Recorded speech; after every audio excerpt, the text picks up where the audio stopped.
Si tienes más o menos 30 años, te acuerdas de Capital Planeta y las ideas que representaba. Un grupo de chicos de todas partes del mundo podían unirse y crear un superhéroe que era más grande que ellos para poder salvar el planeta. Esta idea del liberalismo se basaba en el concepto de la globalización, Que la conexión entre países y la igualdad de derechos entre ellos podía generar que creáramos algo más grande que la suma de sus partes. Ahí viene el tema, ahí entra el concepto del orden internacional, el derecho y el concepto de los países no democráticos para el liberalismo. El concepto de las Naciones Unidas y el derecho internacional también se basan en esto y en el respeto, a pesar de que haya ciertos países que siempre están vetando las resoluciones de las Naciones Unidas y hagan que básicamente sea un perro que ladra pero no tiene muchos dientes. Dentro de esto existe también la Organización Mundial del Comercio, en el que se intenta asegurar de que entre los países las negociaciones sean seguras, no haya ningún imbalance que no sea beneficioso para ambas partes. Parte de la globalización tiene que ver con el desplazamiento de ciertos trabajos a ciertos países que tienen sueldos más bajos y peores condiciones laborales para que los ciudadanos de estos países puedan desplazarse en la cadena de producción de valor hacia arriba y en vez de crear tornillos estén creando aviones, televisores y celulares modernos. Todo esto se basa en la confianza entre los países y certeza. Es por eso que a los mercados, no importa de dónde vengan, no les gustan mucho las reformas estructurales. Necesitan certeza si van a invertir en 5 años. Desde febrero, con la asunción de Trump, los mercados han visto solamente lo contrario. Desde anuncios de aranceles que empiezan la semana siguiente, pero luego no empiezan la semana siguiente, y luego son pospuestos de nuevo, y luego son pospuestos de nuevo, y luego son negociados de tal forma en que no terminan en nada, como ocurrió con Canadá y México. Hoy estamos viendo cómo los mercados se están desplomando tras los anuncios que hizo ayer en el día que había nombrado Donald Trump como el día de liberación, en donde los Estados Unidos iban a igualar las condiciones con aranceles a otros países para que hubiera comercio más justo. Ahora, este concepto de comercio más justo está completamente distorsionado, ya que al parecer él no entiende lo que significa el comercio internacional y el que haya un déficit de comercio. A veces los países compran más de lo que venden a ciertos países y eso puede ser beneficioso.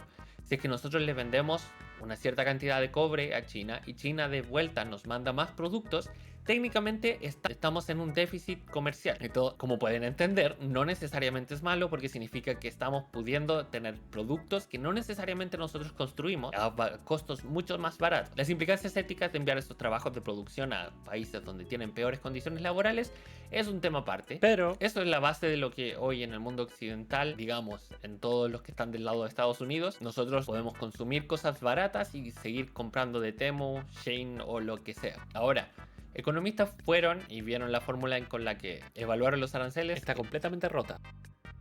Es por eso que este concepto de Donald Trump de aranceles recíprocos, en el que él cree que si pone los mismos aranceles a ciertos países, donde un arancel es el impuesto adicional en el que se cobra a ciertos bienes, a ciertos productos que vienen de ciertos orígenes, como por ejemplo se proponía hacer un arancel al acero, porque China estaba enviando acero muy barato que estaba generando crisis en la industria del acero chilena. Eso es una medida proteccionista que no siempre es mala porque puede permitir que desarrolles una economía de forma sana, sin injerencias de otros países que pueden tener peores condiciones laborales y de tal manera competir de forma desleal con tus trabajadores. Es una forma de proteger el país, la economía y la gente que realmente hace las cosas y genera el valor. Según la fórmula distorsionada que ocuparon, en promedio van a empezar a cobrar aranceles del 38%. Una locura si consideramos el concepto que les decía antes de que los aranceles ser dirigidos debieron hacer a cosas específicas, como lo que hizo Biden durante su administración, en que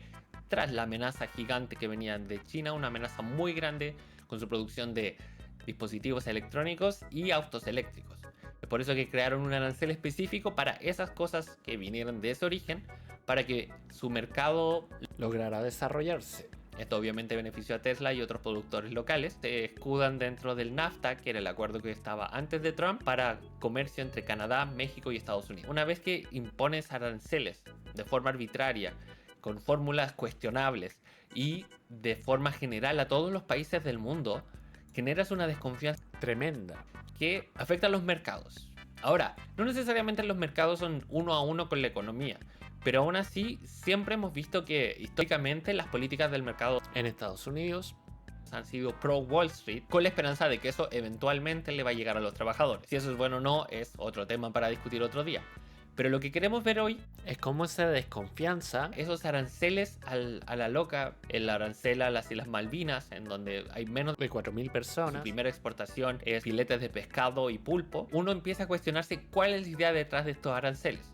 Por mucho tiempo se creyó en Wall Street y llevo mucho tiempo ya siguiendo Las noticias financieras. y cómo decían que esto era solamente discurso, que era una forma para negociar, pero podemos ver que no era tan forma de negociar y que una vez establecidos los aranceles, recién ahora se va a empezar a negociar individualmente con cada país. Cada arancel.